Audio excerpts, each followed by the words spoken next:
Namo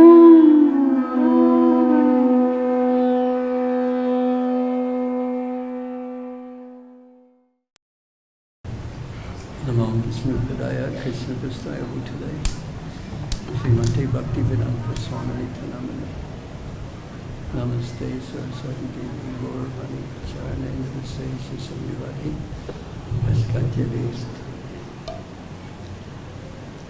Om Vajnanatamidandasya Jananjana Salakaya Chaksu Samilitana Jena Tatsmai Sri Guruve Namah Sri Chaitanya Manovistam Statitam Jena Bhutale Sayam Rupakadamam Dakati Saltanandika Vansakopa Tavibhascha Kripasindhu Vacha Patitanam Papanedo Vaishyavedyo Namo Namah.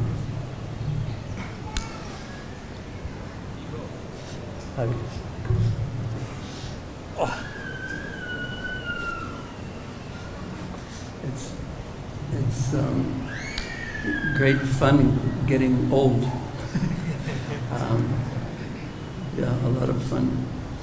Srila Prabhupada actually said an old man can't be proud. But yet we resist. But as Kadambakanda Maharaj so rightly said, that our ideal is such a wonderful ideal. Our ideal is such a wonderful ideal to become servants of those who please Krishna more than anyone can, more than we can. And I once went to many years ago, I went to it was service related, but I went to a dramatic performance in Vrindavan of Krishna's Leela. And it was very interesting. It was well done. It was all Bengali performers, and the drama was like this. See, Radha and Krishna was sitting on a throne, and before them was all the gopis, and the gopis were performing a drama for the so this is a drama inside of a drama. They were performing a drama for the pleasure of Radha and Krishna, which means they were performing pastimes of Radha and Krishna for the pleasure of Radha and Krishna. So the drama was so wonderful that the gopis performed in the drama that Srimati Radharani was so pleased in the drama, sitting on the throne, and she said to the gopis, "Whatever you want, I will give you." And the gopis looked at her and said, "We want Sham." This is not the mood of Gaudiya Vaishnavism at all. Because as Maharaj so wonderfully said, who can please Sri Krishna Shyamasundar more than Srimati Radharani? Do we want to surpass Radharani and take her place? That's such a thought that is impossible to conceive of.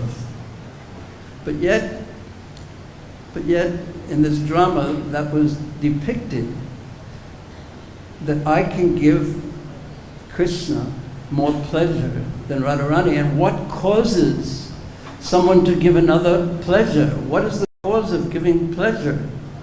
And this is one of the reasons why the whole world is really going wrong, is because it's buy this, consume this, achieve this, gain that. And that's going to make me happy, and that's going to solve the emptiness that I feel in my heart.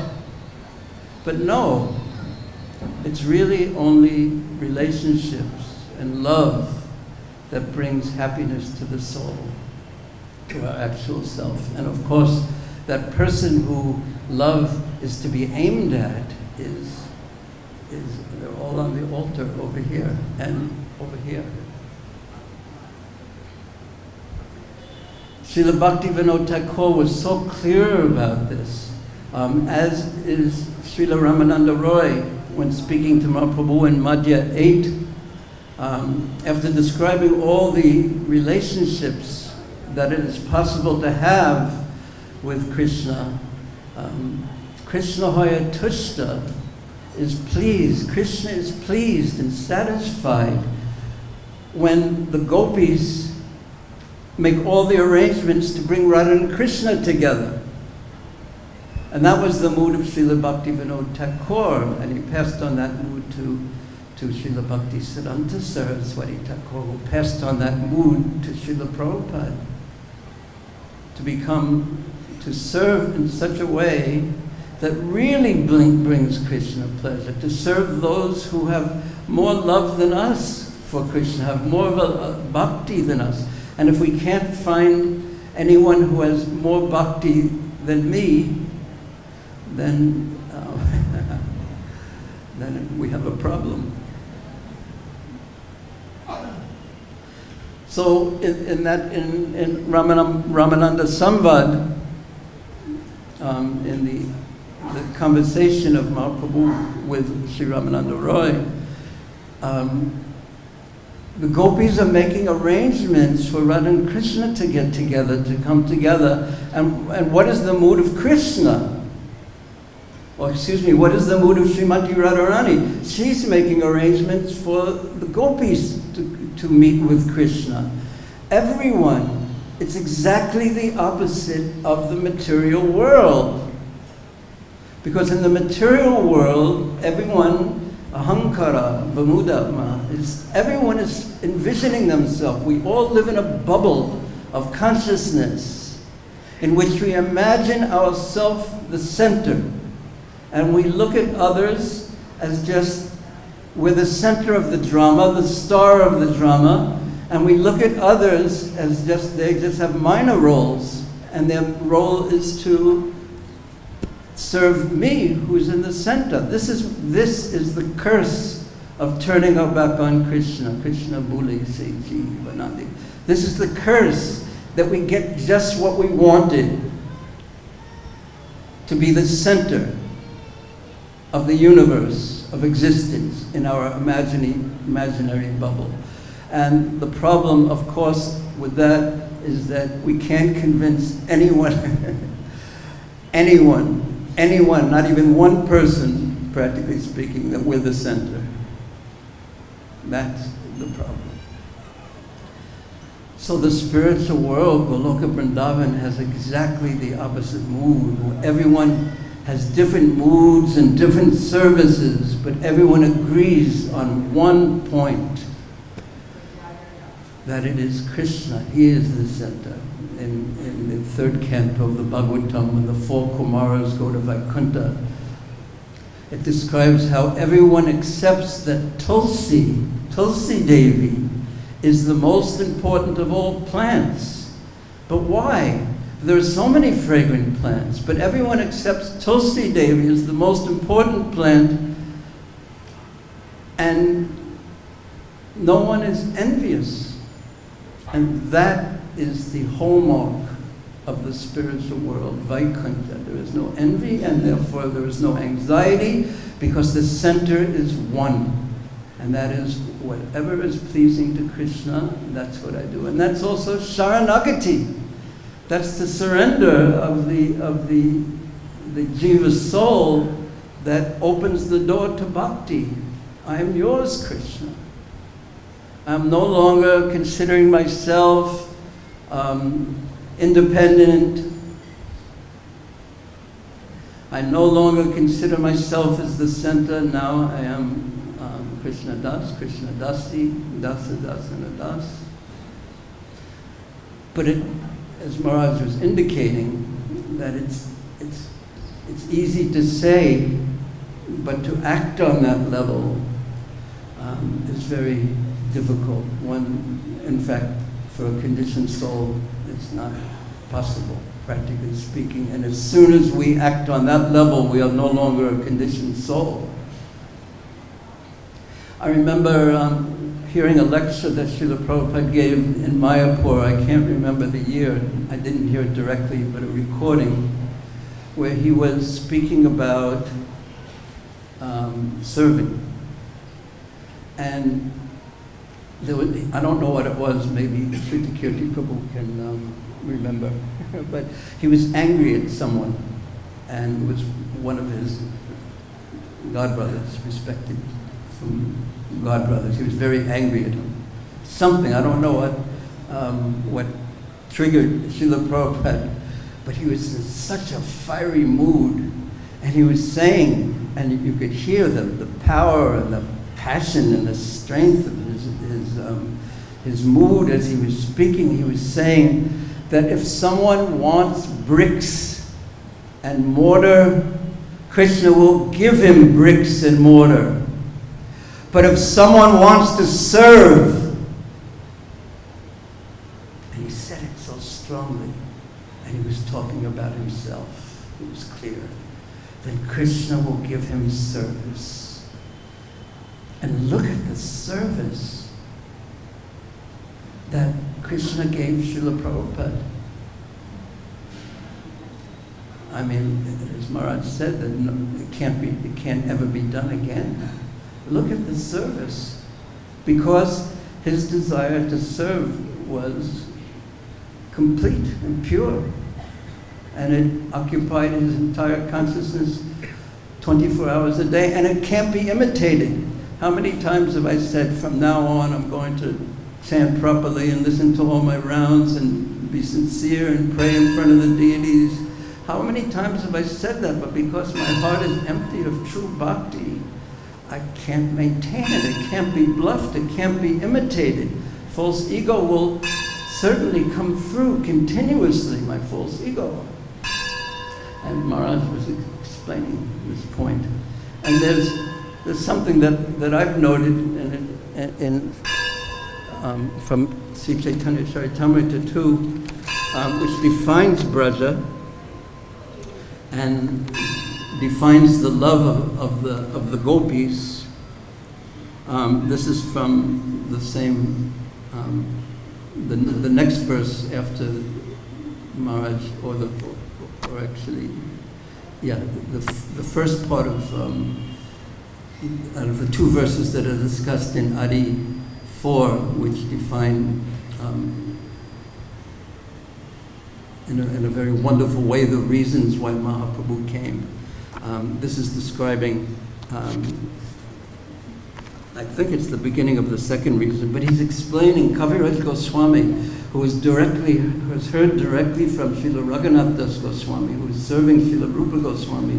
Raghunath Das Goswami was serving in the most intimate way Sri Damodar Goswami, in Mahaprabhu's most intimate Gambhira Leelas. So Kaviraj Goswami says, the pure love of the gopis has been celebrated by the name lust, Kam. The dear devotees of the Lord, headed by Uddhav, desire to taste that love, that Kam, which in the material world is so much rejected by the Gaudiya Vaishnavas. Uddhav, purest devotee in Dwarka, he desires to taste the love of the gopis because it is on a completely different level. Kaviraj Goswami explains, Krishna's Kaviraj Goswami explains in Chaitanya Charitamrita that Krishna sent Uddhava because he was so dear to Krishna. Krishna sent Uddhava to Braja to carry the message. Of course, he wanted him to carry the messages, but he also wanted Uddhava to see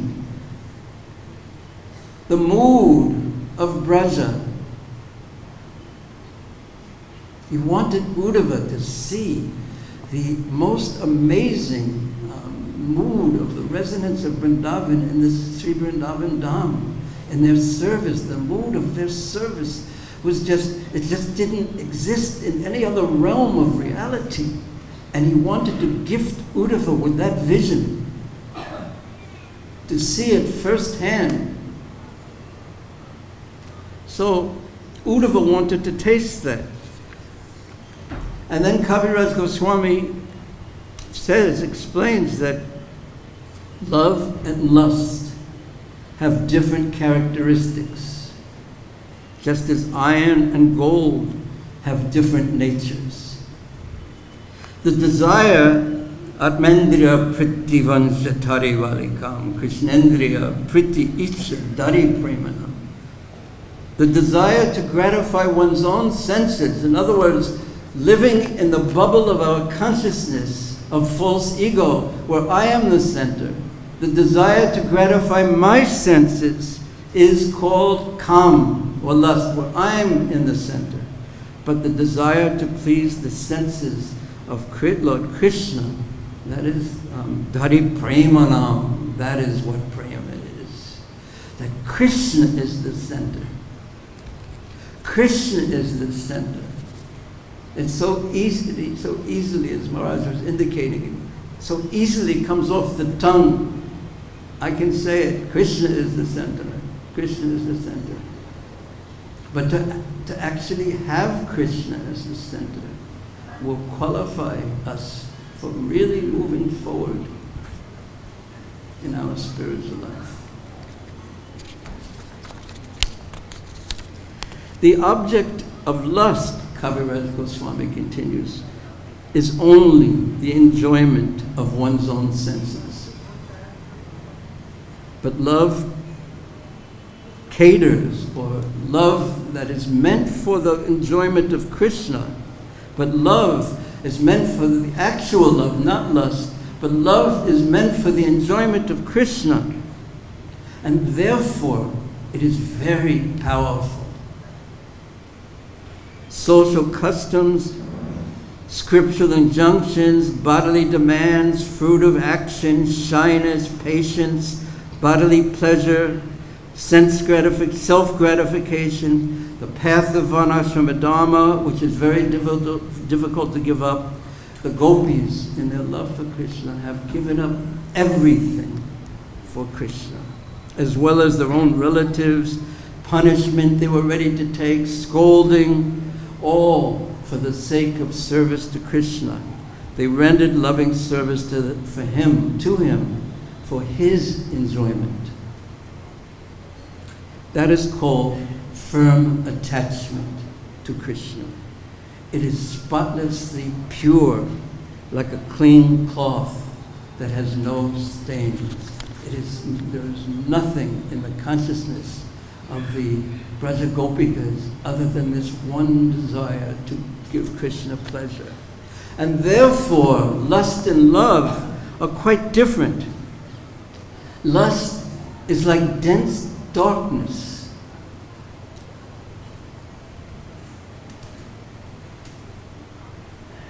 Because it covers the soul and the actual consciousness, the actual capacity of the soul to experience relationship to Krishna. It covers it like darkness covers the sun.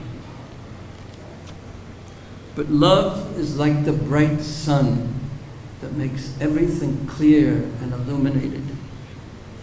There is not the slightest alpachidva, there's not the slightest taint of lust in the gopis' love.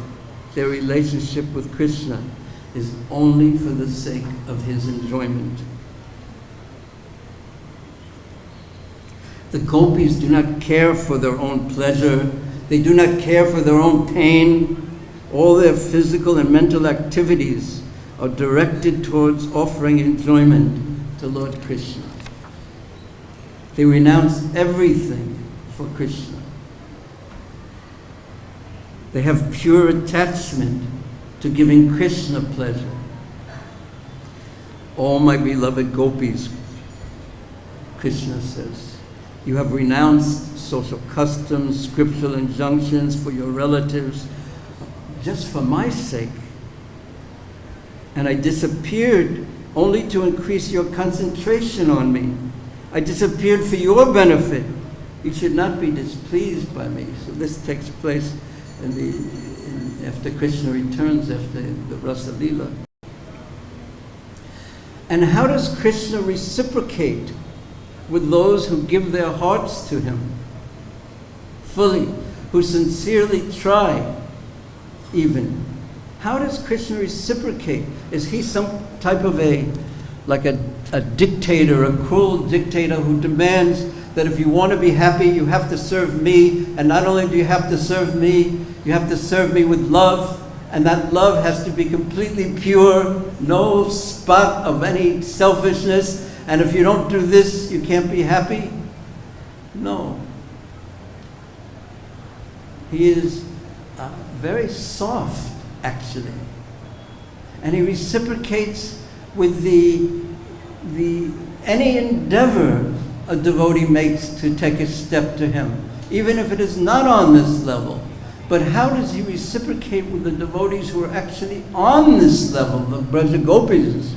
What to speak of Srimati Radharani? Lord Krishna has a promise to reciprocate with his devotees according to the way that they worship him. In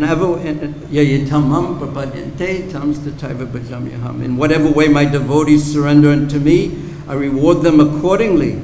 Everyone follows my path in all respects, O son of Krita. That everyone, whatever we have, whatever we are, is Krishna's reciprocation.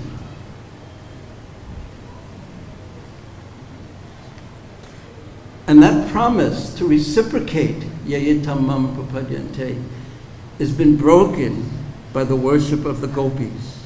As Lord Krishna himself admits, Naparyeham, O gopis, I am not able to repay my debt for your spotless service, even within a lifetime of Brahma.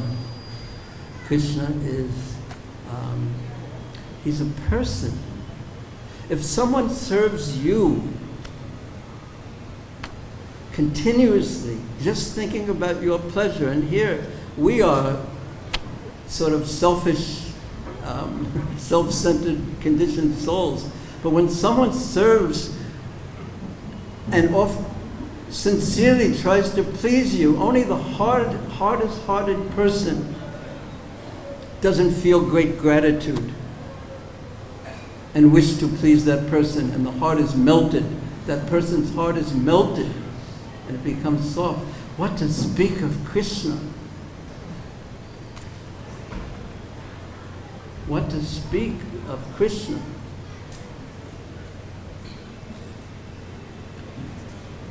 So Krishna says, I am naparyeham, I am unable to pay my debt to you, O gopis, for your spotless service.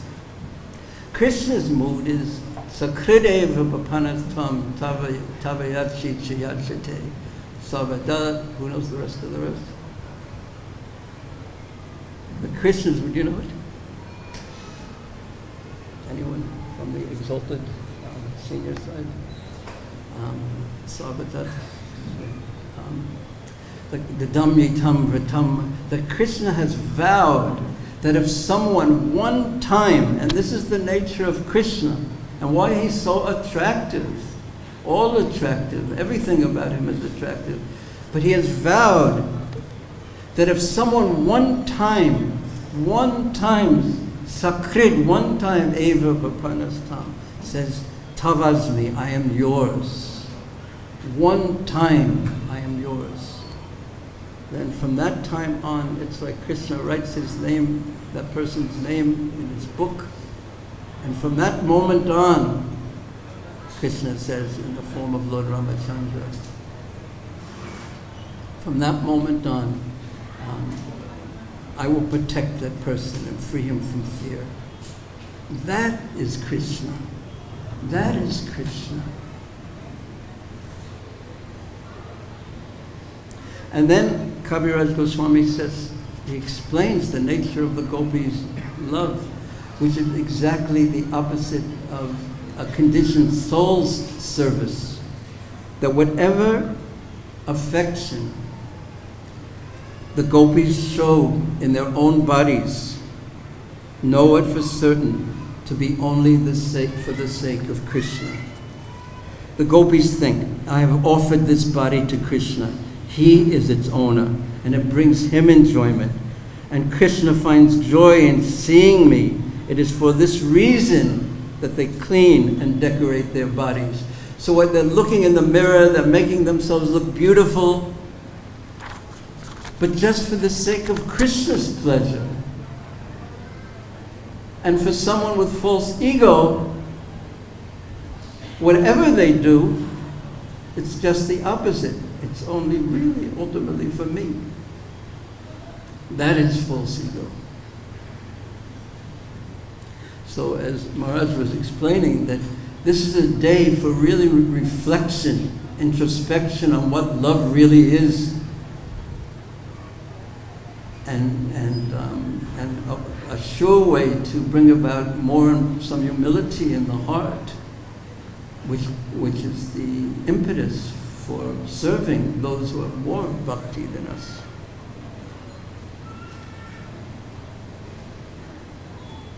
So it goes on and on and on. Chaitanya Charitamrita, of course, the Bhagavatam and the Bhagavad Gita, they're instruction manuals. And that's why Prabhupada spent so much of his time and emphasis in translating, producing, and distributing, because how could he actually told myself, and just only 3 devotees were in the room in 1975 in Melbourne, and he said, he had just gotten a letter from someone who said, and he read this part to us and said, my dear Srila Prabhupada, please accept my humble, most fallen, useless obeisances. I have a big problem. And Prabhupada didn't explain much. He just said, just see. And it took me quite a while of thinking about it to understand what he meant, is that how could someone who is useless, insignificant, and fallen have a big problem? You could only have an insignificant problem if you're insignificant. And then he said, I wish I could train my disciples personally. But what could I do? What can I do? Because that individual personal training wasn't, of all the disciples, wasn't the service that Prabhupada was given by Krishna. And Prabhupada knew that he had such a huge service to spread the chanting of the holy names, and especially through his books, to spread these manuals, these instruction manuals, how to develop love for Krishna to the highest degree, like the Braja Gopikas. They're instruction manuals. There's so many instructions in there on exactly what to do.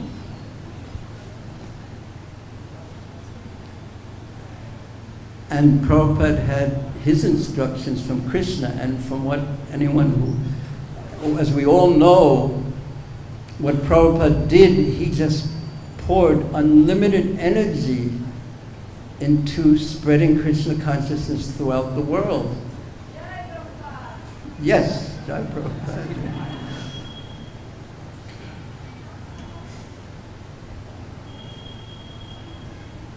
And whatever opening Krishna gave him, he took. And in his challenging of material consciousness, he went for the creator, the great creator of atheism in this world. No one was challenging the atheistical scientists when Prabhupada challenged them, because that is holding together the materialistic, atheistical civilization that is getting more and more corrupt and crazy each day, and Prabhupada challenged them. And any time Krishna gave an opening, Prabhupada took that to spread it because of his unlimited surrender to what Krishna wanted. But yet he said, I wish I could train my disciples personally, but what could I do? And what did he do was train some disciples personally, and he put all the instructions in his books. So we should read Prabhupada's books and read them in a way, not just read them, but read them in a way that Prabhupada is speaking to us, and try to our best to understand what the teachings are. Read and hear. So it's such a deep thing, of course, what is this day, and such a deep thing that's, it's, Maharaj was reading about the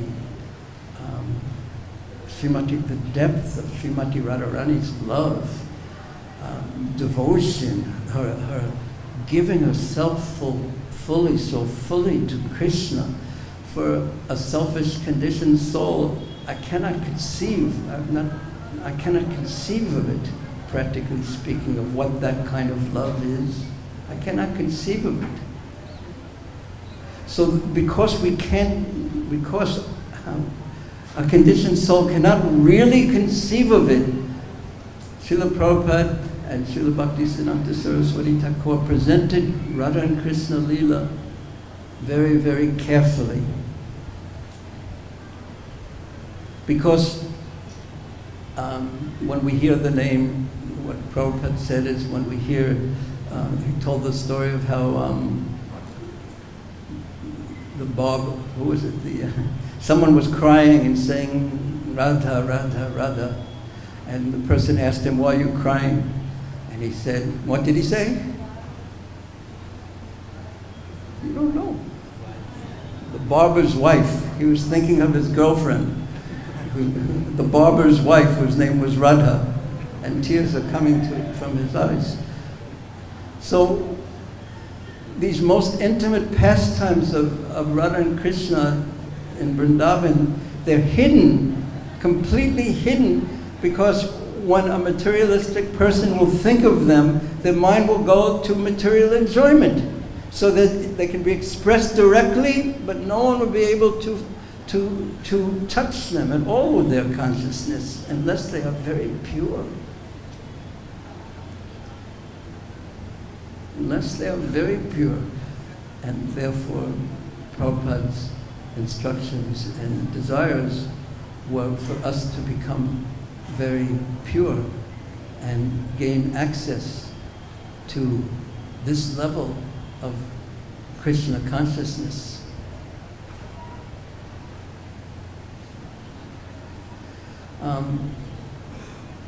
In Chaitanya Charitamrita, Maharaj, His Holiness Kadamba Kanna Maharaj, gave some hints of the empowerment of Srila Rupa Goswami in his writing of Vidagdha Madhava and Lalita Madhava. And that's in the first chapter, where Mahaprabhu establishes Rupa Goswami as the authority in writing dramas, and also on Radha and Krishna's and Vrindavan Leela. And then in the second chapter and the third chapter, there's many things, but there's talking about how Chota Haridas, for a slight, very slight deviation from pure consciousness, was rejected in such a heavy way by Sri Chaitanya Mahaprabhu, and for just maybe thinking something inappropriate. So that can be very discouraging and make one wonder, is that even possible for a person like me to achieve such purity of consciousness? So in the third chapter of Antya Leela, the next discussion is about Thakur Haridas, who shows the example of one who can completely resist any thought of sensual enjoyment, even when it's presented right in front of him by a prostitute, and even when Maya Devi herself comes. No effect on him. Why? Because of the intensity of his taking shelter of the holy names. instructions for us to purify the heart. And just like when the mirror is covered with dust, when you look inside, look at the mirror, you don't see yourself. You see the dust. So similarly, until we purify, and when the mirror is cleansed, then we naturally see the person who we are. So then in the 4th chapter of Bhakti Lila, Srila Sanatana Goswami is described, who's such an acharya, such a wonderful, perfect acharya, who is so humble and practices exactly what he preaches and writes about. And then in the next chapter, there's two things, but about Ramananda Roy, just to give an idea of the quality of consciousness that allows one to assist Mahaprabhu in his lila, of intimate leelas, of dealing with Sri Radha and Krishna, accepting the mood of Srimati Radharani. But Ramananda Roy he's dealing with, he's training young ladies in a very, very intimate way, but his consciousness is not in the slightest bit affected, and therefore he can enter in so deeply into serving.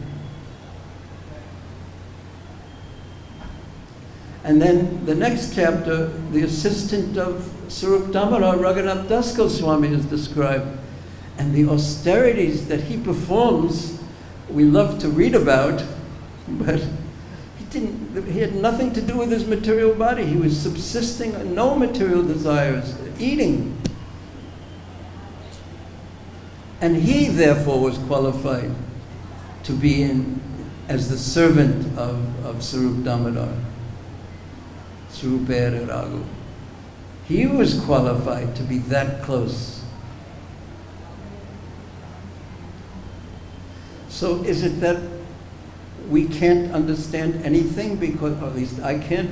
And the answer is, on one level, yes. But yet, these leelas go on, and I was listening to a lecture of Srila Prabhupada this morning, and he was saying that Krishna performs his leelas to attract us. To attract us from the unhappy pleasures of this world to a land that is so sweet, to attract us there. So unless we are attracted there, how can we give up Paramdrisvanavartite? How can we give up the attractions of this world, even though we hear so many lectures and give so many lectures and read so many books, and unless we get that higher taste for the sweetness of Braja, then how will we give up the nasty pleasures of this world? We'll do it by the strength of our own mind and intelligence, and it will be insufficient. This Maya is empowered. I've seen this many times in my own personal life. Maya is empowered. But Maya is just a reflection of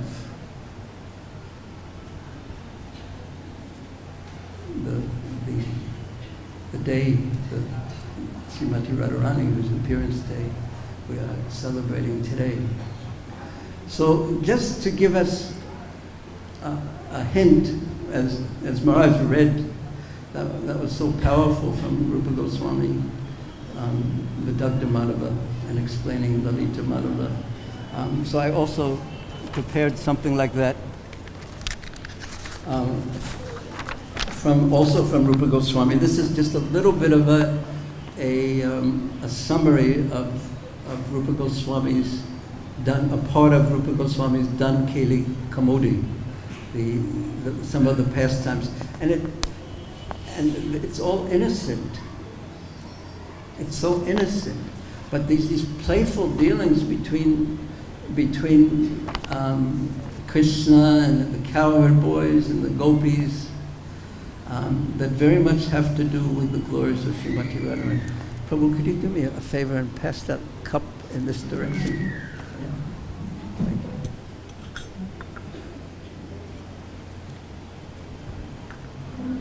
Thanks. So the pastimes where there are many great devotees have written about the Dankeli, the enjoyable pastimes where Krishna taxes the gopis. So Rupa Goswami has written something in his Dankeli Kamodi, and he's asked Srila Jiva Goswami to expand upon it and Jiva Goswami ended up writing Madhava Mahotsava, which is an expansion of this one part that I'm going to read a summary of. So Krishna has stopped the gopis from walking because they're carrying their milk products, and he says, this is my forest and I'm taxing you. You can't go unless you pay taxes. So Krishna, so Srimati Radharani and the gopis, they just love these exchanges between them. So they say, this isn't your forest. And Krishna says, this is my forest. Everything is mine. It belongs to me. And then Srimati Radharani says, if it's your forest, how come it doesn't have your name? It's called Vrindavan, Vrinda's forest. Why is it your forest? So then Krishna says something very tricky. He says, he smiles and speaks. Vrinda Devi, who's right there with Srimati Radharani and Lalita Devi, is more charming than many goddesses of fortune. She is my very chaste wife. I swear that it is so. And we all know that Krishna never tells any lies. And if you don't believe me that she's my wife, just ask her. She's right here. And the Vedas say there's not the slightest difference between the husband and the wife. And therefore, when the people of the three worlds proclaim this forest as Vrinda's forest, as Vrindavan, well, the forest is Vrindavan, but she's my wife. And since there's no difference between the husband and the wife, the forest is referring to me. So the gopis, they drank, Rupa Goswami says that they drank the sweet nectar of Krishna's words. And then Srimati Radharani turned to Vrinda Devi and said, Vrinda, oops, that was loud, whispered, Vrinda, is this true or not? Please tell us. I think it is not true, because if it was true, you would have made believe you were angry and you had left the assembly of your friends. So everything is somewhat crooked in Vrindavan. With these words, we have now defeated this king of liars, because I know it's not true. So we're not supposed to imitate the dealings, because until we have great love, of course. And when Radha's words fell on Vrinda's ears, she saw, Vrinda looked and saw all the gopis were looking at her with very crooked, angry eyes. And Vrinda's eyes began moving in a crooked, angry way and looked at Krishna. And she replied to Krishna, you are so weak that you have been captivated by Padma. You are the laughing stock of all of Braja. And if you want to become king of a nice forest, then just leave this forest of Braja without delay. Leave Vrindavan if you want to become the king of a forest.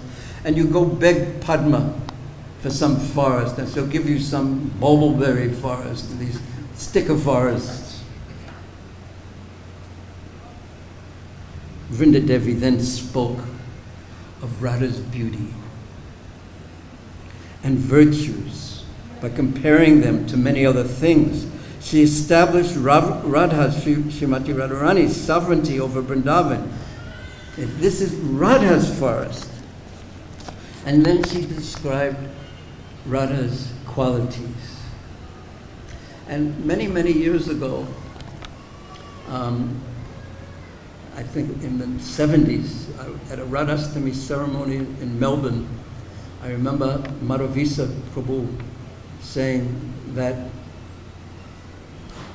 it's so interesting that on the day of Janmashtami, by glorifying Krishna, who is most pleased?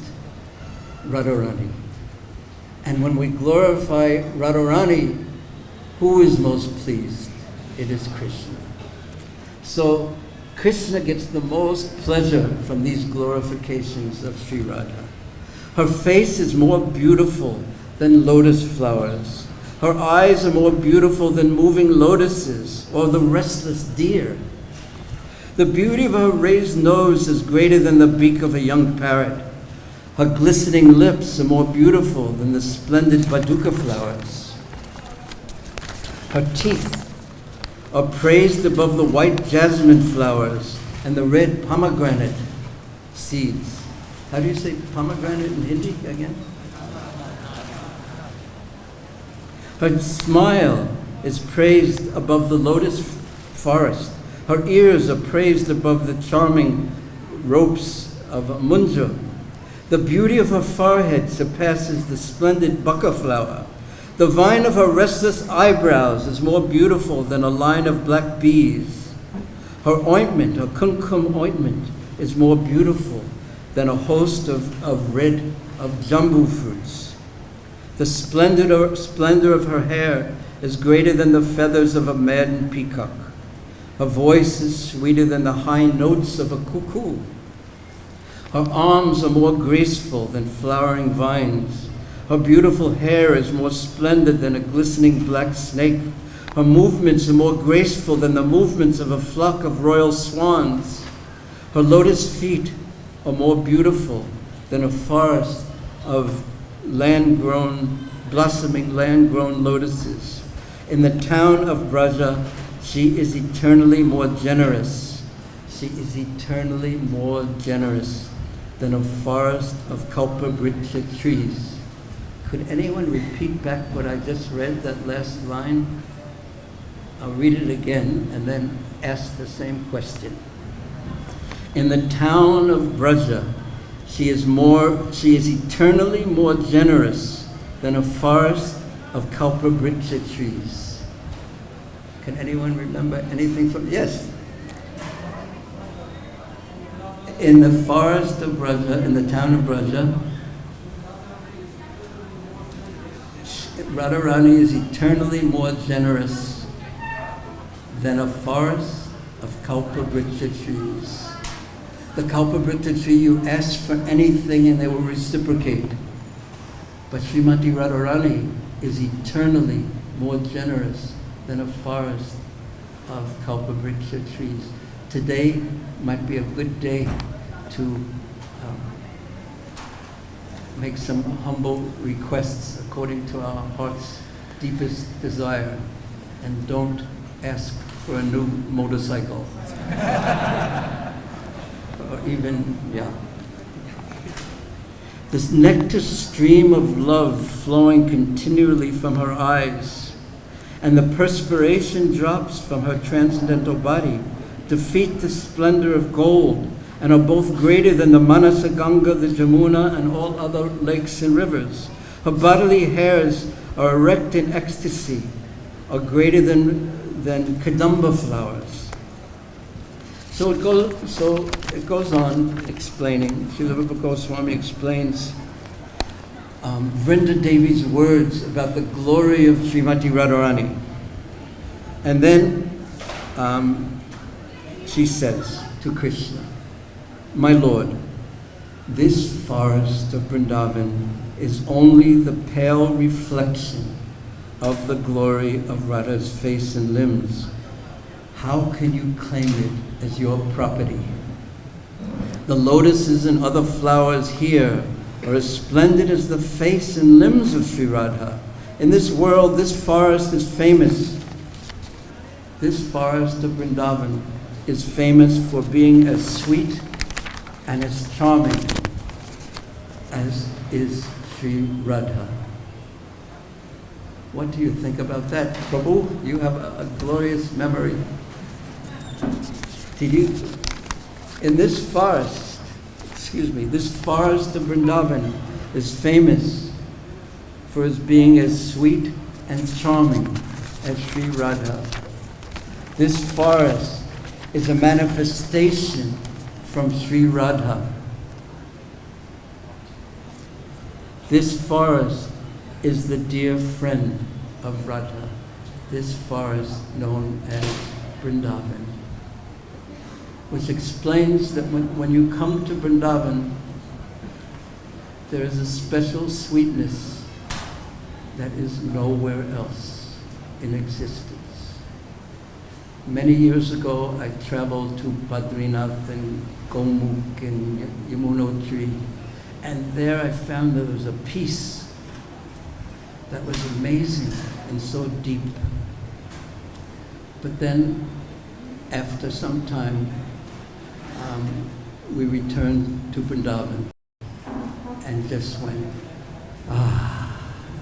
what a relief to be back in Vrindavan. So Brinda Devi is speaking, because this charming forest has a form just like Sri Radha's. It is manifested as Radha's splendid reflection. And because it is the place of her transcendental pastimes, this forest is Radha's friend. Srila Bhaktisiddhanta Saraswati Thakur, when he took devotees on parikrama in Sri Vrindavan Dham, he would not let them cut the branches of the trees to use as toothbrushes. He instructed them, don't do that, because everything in this place, in Vrindavan, is meant for Krishna's pleasure. Not even a branch of a tree. So that puts so much weight on the devotees who visit and choose to serve in Vrindavan. It is a weight. And from what I've seen, having lived in Vrindavan for some time, is that Krishna very often holds a mirror up to you. And you look in that mirror and you see the difference between what you think you look like and what you actually look like. And it is very humbling. And it is not pleasant, but it is a blessing. Because this charming forest, in this way, this forest in the land of Braja is eternally Radha's reflection and friend, and this is not a contradiction. I will just beg your attention for another moment and read just a few words that Srila Raghunath Das Goswami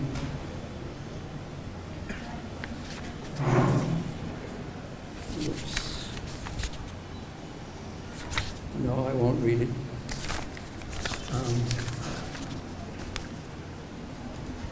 Yes, Sri Vrindavan Dham ki jai, Srimati Radharani ki jai, Sri Shyamachandra ki jai, Sri Krishna Balarama ki jai, Sri Gaunataya ki jai, Srila Prabhupada, Srila Bhaktisiddhanta Saraswati Thakur ki jai, Srila Prabhupada Bhaktivinoda ki jai, Nitai Gaur Premanande.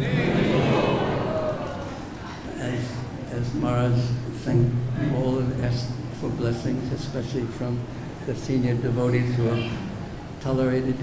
Just to live in Vrindavan, you have to tolerate, but tolerated this rascal speaking. We ask for all of your blessings, and all of your blessings from the back to the front and from the front to the back, and especially from our old and dear friend. When I first came, the first time I came to Vrindavan to serve, Maharaj was the temple commander at that time. And now he is still a commander. And we have so much affection and deepest respect for this soul.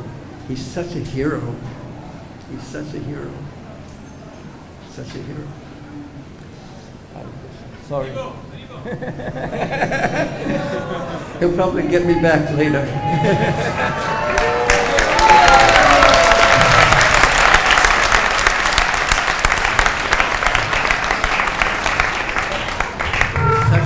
Such a servant of Srila Prabhupada and all the devotees, and goes to so many difficult places, accepts so many challenges, all for service. Jai!